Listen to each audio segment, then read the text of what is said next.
हिंदू धर्म के सबसे प्राचीन पौराणिक और ऐतिहासिक धर्म ग्रंथ रामायण के बारे में तो हम सभी जानते हैं, लेकिन रामायण काल से जुड़ी कई सारी ऐसी कथाएं भी है जिनके बारे में शायद ही आपने कभी सुना होगा। ऐसी ही एक कथा कुंभकर्ण के बेटे मुल्कासुर की है, जो भगवान श्री राम से अपने पिता की मृत्यु का बदला लेने आया था। और श्री राम ने नहीं बल्कि माता सीता ने एक बाण चलाकर उसे मुक्ति प्रदान की। दरअसल ये कथा राम और रावण के युद्ध के बाद श्री राम के राज अभिषेक के समय की है, जब श्री राम लंका का राजपाट विभूषण को सौंपकर माता सीता और लक्ष्मण सहित अयोध्या लौट गए थे।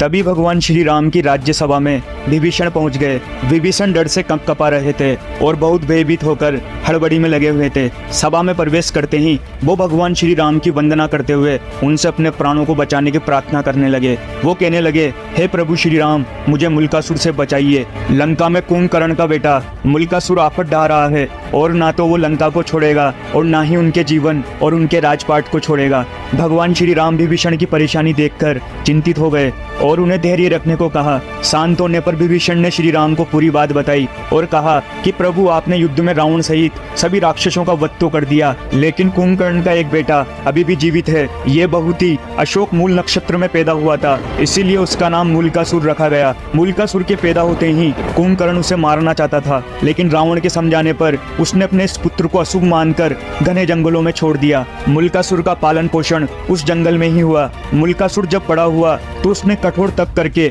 ब्रह्मा जी को प्रसन्न कर लिया और उनसे वरदान के रूप में अमृत मांगा। लेकिन जब ब्रह्मा जी ने उसे अमृत देने से मना कर दिया तो उसने ब्रह्मा जी से वरदान मांगा कि उसकी मृत्यु किसी ऐसी स्त्री के हाथों हो जो आजीवन पवित्र और सती रही हो। इस वरदान के बाद ब्रह्मांड में कोई भी पुरुष उसे नहीं मार सकता और अपने इसी वर और बल के घमंड में वो भयानक उत्पाद मचा रहा है। अब जब जंगल में उसे पता चला कि आपने उसके खानदान का सफाया कर दिया है, उसके पिता कुंभकर्ण को भी मार दिया है और लंका जीतकर राजपाट मुझे सौंप दिया है, तो वह क्रोध में बौखलाया हुआ है। उसने घोषणा की है कि वह पहले मुझे मारेगा और फिर प्रभु श्री राम से बदला लेगा। इससे पहले जिस दिन श्री राम ने विभीषण को लंका का राजपाट सौंपा था, उसके कुछ दिन बाद ही मुल्कासुर ने पाताल वासियों के साथ लंका पहुंचकर लंका और विभीषण के ऊपर धावा बोल दिया। विभीषण ने 6 महीने तक वीरता से मुल्कासुर का मुकाबला किया, लेकिन ब्रह्मा जी के वरदान से वो इतना ताकतवर बन गया कि कोई भी उसका सामना नहीं कर सकता था और मजबूरन विभीषण को भी लंका छोड़कर भागना पड़ा। और वो अपने बेटे,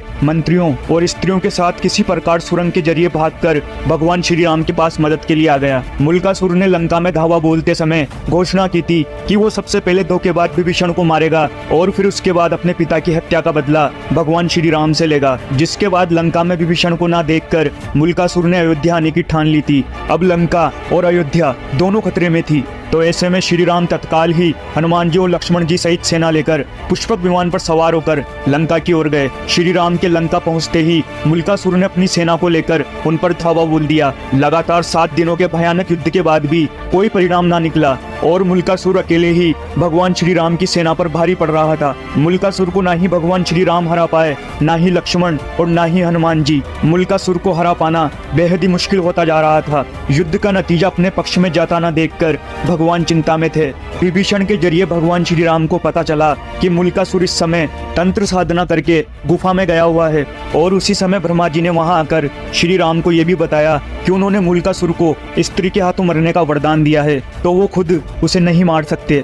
इसके अलावा जाते जाते ब्रह्मा जी ने भगवान श्री राम को यह भी बताया कि जब कुंभकर्ण और रावण के कुल के सभी लोग लंका युद्ध में मारे गए थे, तब मुल्कासुर ने मुनियों के बीच दुखी होकर माता सीता को अपमानित स्वर में कहा था कि सीता जी के कारण उसका समूचा कुल नष्ट हो गया है। और माता सीता के इस अपमान को सुनकर ऋषियों ने उसे श्राप दिया था कि दुष्ट, तूने जिस माता के बारे में अपमानजनक बातें कही है, वही सीता तेरी मृत्यु का कारण बनेगी। तो अब केवल माता सीता ही मुल्कासुर का वध कर सकती है, इसीलिए इसके वध के लिए माता सीता को लंका आना ही होगा।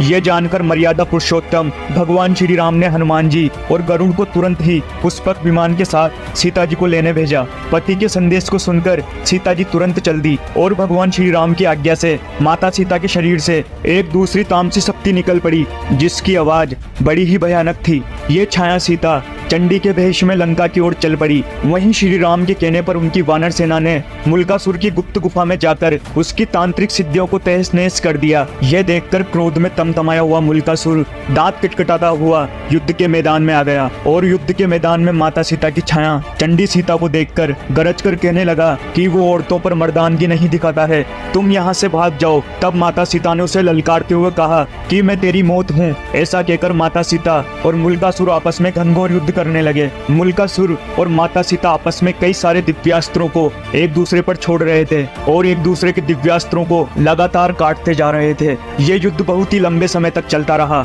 और आखिर में चंडी सीता ने चंडी का अस्त्र चलाकर मुल्कासुर को मृत्यु की सैया पर सुला दिया। मुल्कासुर के धराशायी होते ही सभी राक्षस हाहाकार करते हुए इधर उधर भाग खड़े हुए और छाया सीता भी लौटकर सीता जी के शरीर में प्रवेश कर गई। बाद में कुछ दिनों तक लंका में रहकर भगवान श्री राम सीता सहित पुष्पक विमान से अयोध्या लौट आए। तो दोस्तों, आपको हमारे द्वारा दी गई जानकारी अच्छी लगी हो तो आप हमारी इस वीडियो को लाइक और चैनल को सब्सक्राइब जरूर करें।